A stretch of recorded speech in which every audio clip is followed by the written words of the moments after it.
എന്റെ കൊച്ചുതോമ എന്നെ ഏൽപ്പിച്ചതാ. അത് ഞാൻ ചത്താലും തരില്ല. ഇവൻ നമ്മളെ കണ്ട സ്ഥിതിക്ക് ഇവനെ കൂടെ കൊച്ചുതോമയുടെ അടുത്തേക്ക് പറഞ്ഞയച്ചേക്കണം. അത് വരുന്നുണ്ട്.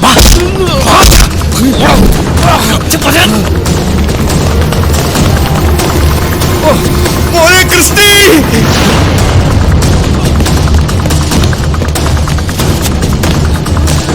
അപ്പച്ചി,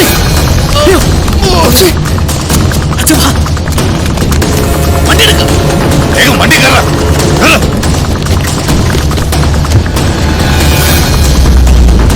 ജോജി, അപ്പച്ചി,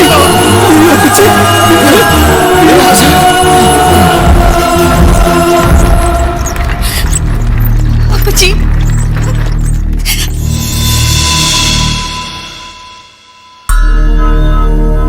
ഞാൻ ചെയ്ത തെറ്റുകൾക്ക് എന്റെ അപ്പച്ചി ശിക്ഷിക്കരുത് എന്റെ മാതാവേ.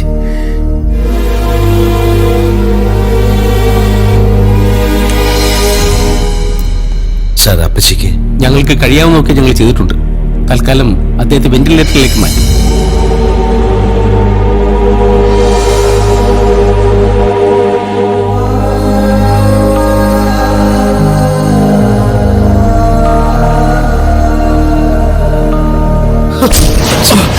അവന്മാരാ ആ തമ്മിയും മക്കളും നമ്മളെ കൊച്ചുതോമേ അവര് കൊന്നതാളാ മക്കളെ.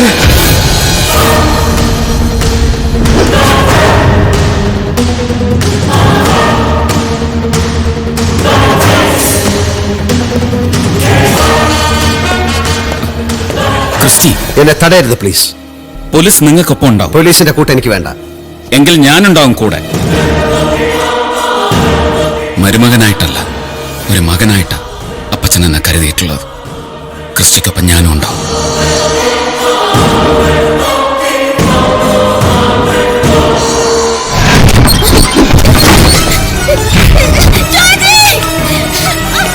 മീനാക്ഷി,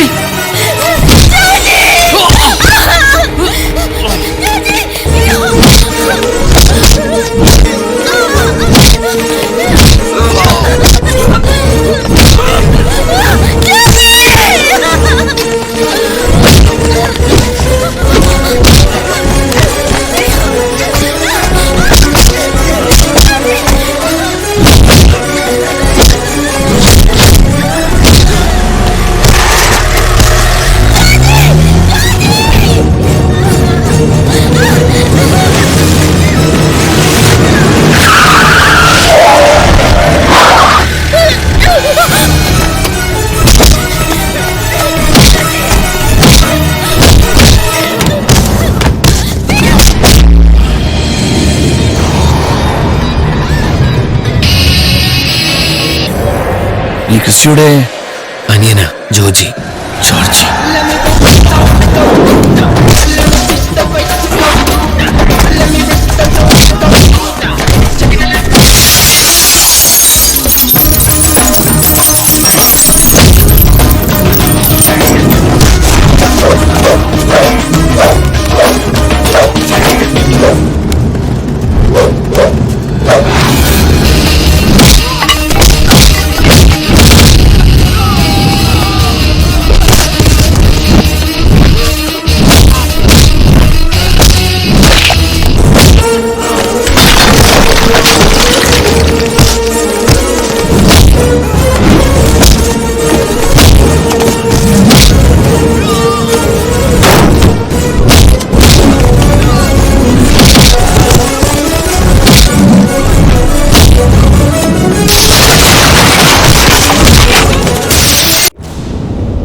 സംഭവം നടന്ന രാത്രി നടന്നോക്കെയൊന്ന് പറ, with every single detail.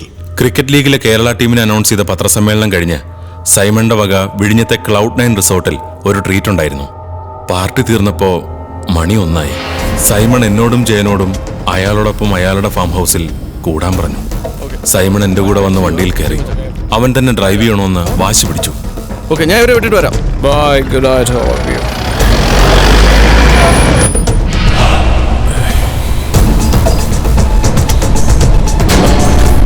Bhai ഭായ് ഭായിന് വണ്ടി ഓടിക്കണ്ട. ഫിറ്റാ, ഞാൻ ഓടിക്കാം. ഞാൻ തന്നെ ഓടിച്ചോളാം. നിർത്ത് ഭായ്, ഞാൻ ഓടിക്കാം. Get out of the vehicle. You swine. എന്നെ ബോസ് ചെയ്യുന്നു. പുറത്തിറങ്ങ. ഭായ് ഞാൻ Get out. ഭായ് ഇറങ്ങാൻ. ഭായ് ഏയ്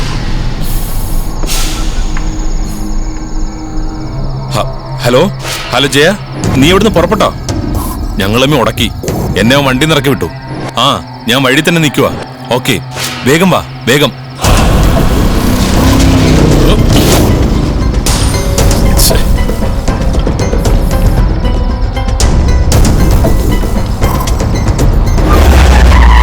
ഡേയ്, വണ്ടി അവൻ എവിടെയെങ്കിലും കൊണ്ടുപോയി ചാർത്തി കാണുന്ന എന്റെ പേടി. നീ വേഗം വണ്ടി എടു. ഇവൻ വന്ന് എന്നെ പിക്ക് ചെയ്ത് കുറച്ചു ദൂരം കഴിഞ്ഞപ്പോൾ ഞങ്ങൾ കണ്ടത് സൈമൺ ഓടിച്ചു പോയ എന്റെ വണ്ടി വഴി കിടക്കുന്നതാ. വണ്ടി നിർത്തി ഞങ്ങൾ ഇറങ്ങി സാർ.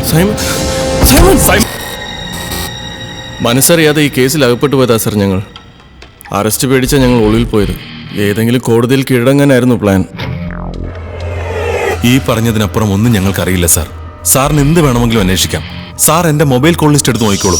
സംശയിക്കത്തക്ക ഒരു കോൾ പോലും അതിൽ കാണില്ല.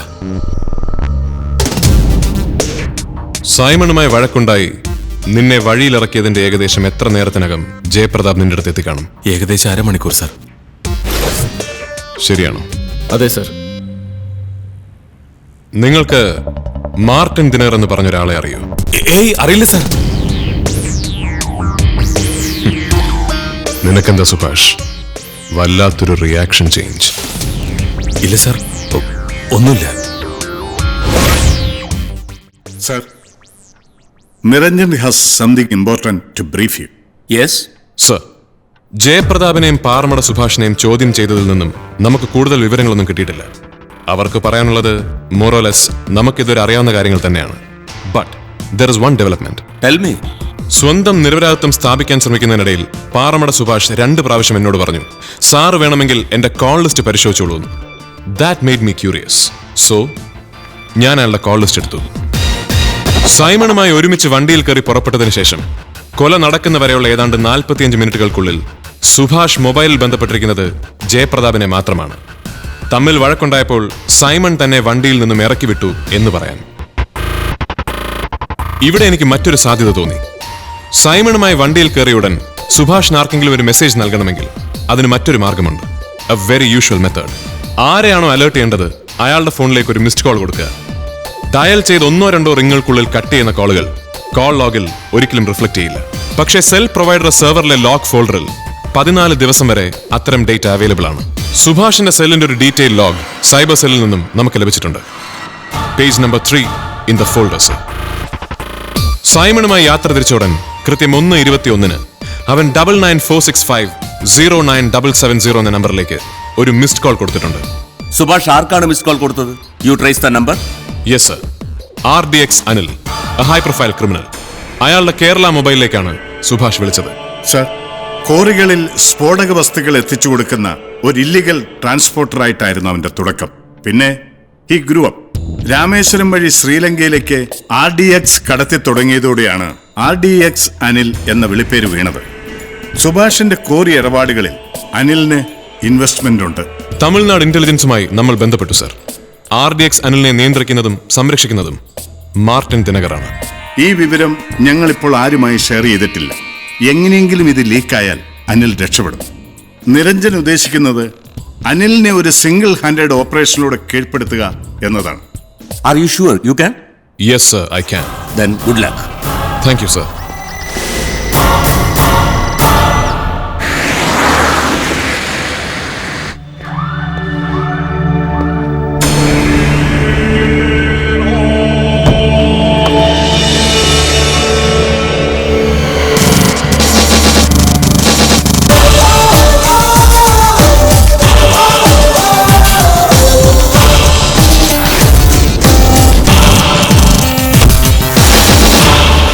You are taken.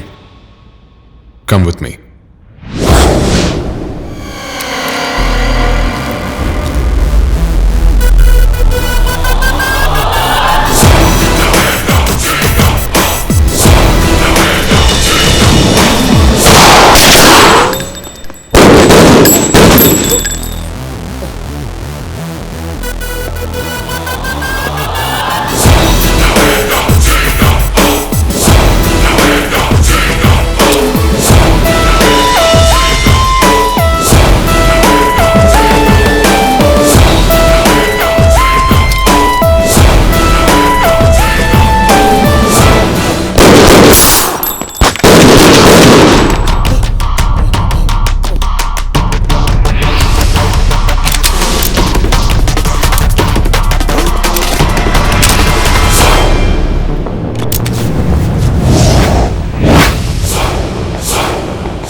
നീയും RDX അനിൽ എന്ന ഇവനും തമ്മിൽ എന്താ ബന്ധം?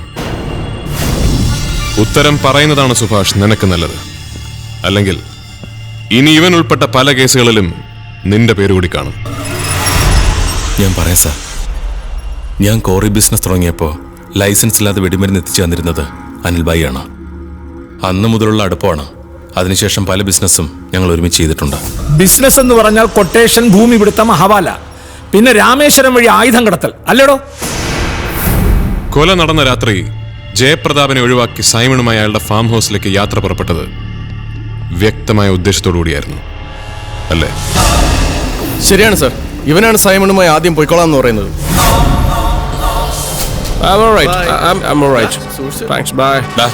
ഞങ്ങൾ ഭായിയുടെ ഫാം ഹൗസിൽ പോവാ. നീ ഇവരെ വിട്ടിട്ടങ്ങ് വന്നാ മതി.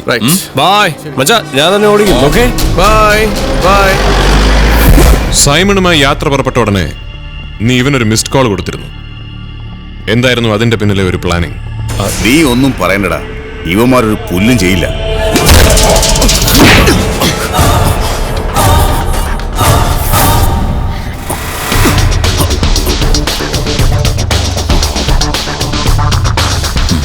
പറയാം സാർ, ഞങ്ങൾ പുറപ്പെട്ട വിവരം വഴിയിൽ കാത്തുനിന്ന് അനിൽഭായി അറിയിക്കാനാണ് ഞാൻ മിസ് കോൾ കൊടുത്തത്. പിന്നീട് നടന്നത്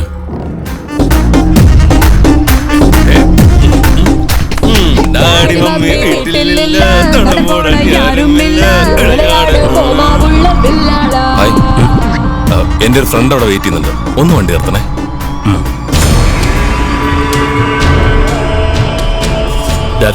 അതെ.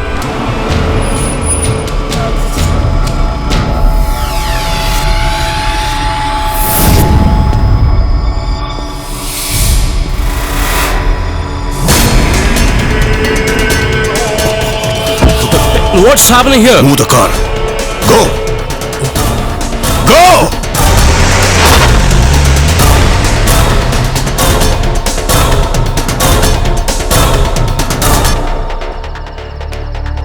ഹലോ ജയന്തി, പുറപ്പെട്ടോ? ആ, ഞങ്ങളും മുടക്കി. അവനെ വണ്ടി നിറക്കി വിട്ടു. ഞാൻ വഴി തന്നെ നിൽക്കുക. Come fast. ഓക്കെ. നീ തന്നെ ഏർപ്പാടാക്കിയ ജോഷുവയും സംഘവും ഏതാണ്ട് 1.5 കിലോമീറ്റർ അകലെ കാത്തു നിൽക്കുന്നുണ്ടായിരുന്നു, ശരിയല്ലേ? ശരിയാണ് സാർ. അനിൽഭായിയാണ് ഐഡിയ തന്നത്. സൈമണിന്റെ കൊല യാദൃച്ഛികമായി സംഭവിച്ച ഒന്നാണെന്ന് വരുത്തി തീർക്കണമെന്ന് പറഞ്ഞു. ഞാനും ജോഷുവും കൂടി എല്ലാം പ്ലാൻ ചെയ്തു. സൈമണിനെ കുത്താൻ മുള്ളാണി ബിജുവിനെ ഏർപ്പാടാക്കിയത് ജോഷുവാണ്. സാറ് പറഞ്ഞതുപോലെ ജോഷുവും ഗാങ്ങും ഞാൻ ഇറങ്ങിയ സ്ഥലത്തിന് 1.5 കിലോമീറ്റർ അപ്പുറം കാത്തു നിൽക്കുന്നുണ്ടായിരുന്നു. Drive on.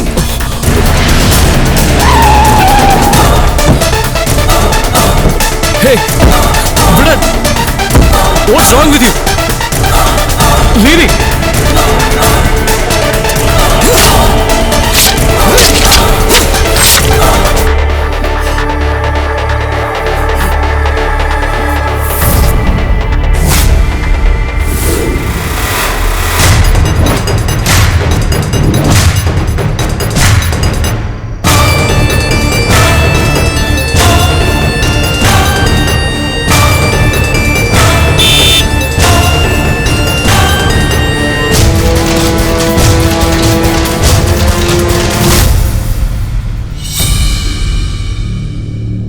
അപ്പോൾ സൈമൺ ഒരു ബൈക്ക് ഇടിച്ച് വീഴ്ത്തിയതും നീയും ഗാങ്ങും അയാളെ ഫോളോ ചെയ്തതും മുള്ളാണി ബിജു ഒരു ആവേശത്തിന് കയറി അയാളെ കുത്തിയതും ഒക്കെ വെറും കെട്ടുകഥ അല്ലേ? ശിഹാബിന് മനസ്സിലായില്ലേ? ആസൂത്രിതമായ കൊലപാതകമല്ല, മറിച്ച് യാദൃശ്ചികമായി സംഭവിച്ചതാണെന്ന് വരുത്തി തീർത്താൽ കോടതിയിൽ കടുത്ത ശിക്ഷയുണ്ടാവില്ല. സർ, എനിക്കൊരു കാര്യം പറയാനുണ്ട്. യെസ്. സൈമണിന്റെ കഴുത്തിൽ കണ്ട മുറിവ് മുള്ളാണി ബിജുവിന്റെ കത്തിയിൽ നിന്നല്ല സംഭവിച്ചത്. അതിവന്റെ പണിയായിരിക്കും, അനിലിന്റെ. ജോഷുയ്ക്ക് പണി പാളിയാൽ ഉണ്ടാകാവുന്ന റിസ്ക് ഒഴിവാക്കാൻ വേണ്ടി നീ ആദ്യം സൈമന്റെ കഴുത്തിൽ കുത്തി, പിന്നീട് ഇവന്മാർക്ക് ഇട്ടുകൊടുത്തു അല്ലടാ? ശിഹാബുദ്ദീൻ സാർ, സൈമന്റെ രക്തക്കറ നമ്മൾ വണ്ടിക്കുള്ളിൽ കണ്ടത് മുൻ സീറ്റിലല്ല, പിൻ സീറ്റിലാണ്. ഇനി എത്ര വളച്ചൊടിച്ചാലും നിനക്ക് ഈ കേസിൽ നിന്നും രക്ഷപ്പെടാൻ പറ്റില്ല. നിന്നെ ഞാൻ പൂട്ടും. അതുകൊണ്ട് പറയടാ, സൈമണെ വണ്ടിയിൽ നിന്നും വലിച്ചിറക്കിയത് പിൻ സീറ്റിൽ നിന്നല്ലേ? അതെ സാർ. പിൻസീറ്റിൽ നിന്ന് ഞാൻ പിടിച്ചിറക്കുമ്പോൾ അയാളുടെ കഴുത്തിൽ നിന്ന് രക്തം ഒഴുകുന്നുണ്ടായിരുന്നു. ഞാൻ പറഞ്ഞ പ്രകാരം മുള്ളാണി അയാളെ വീണ്ടും 3 തവണ കുത്തി. സോ സുഭാഷ് ഇറങ്ങിയ സ്ഥലം മുതൽ ജോഷുവ കാത്തുനിന്ന സ്ഥലം വരെയുള്ള യാത്രക്കിടയിൽ സൈമന്റെ കഴുത്തിൽ ഒരു മോർട്ടൽ വൂണ്ടുണ്ടായി. നീ സൈമണെ വണ്ടിയുടെ പിൻസീറ്റിൽ കിടത്തി വണ്ടി ഓടിച്ച് ജോഷുവയും സംഘവും കാത്തുനിന്ന സ്ഥലം വരെ എത്തി. അവിടെ മദ്യലഹരിയിലായിരുന്ന മുള്ളാണി ബിജു സൈമണെ വീണ്ടും കുത്തി.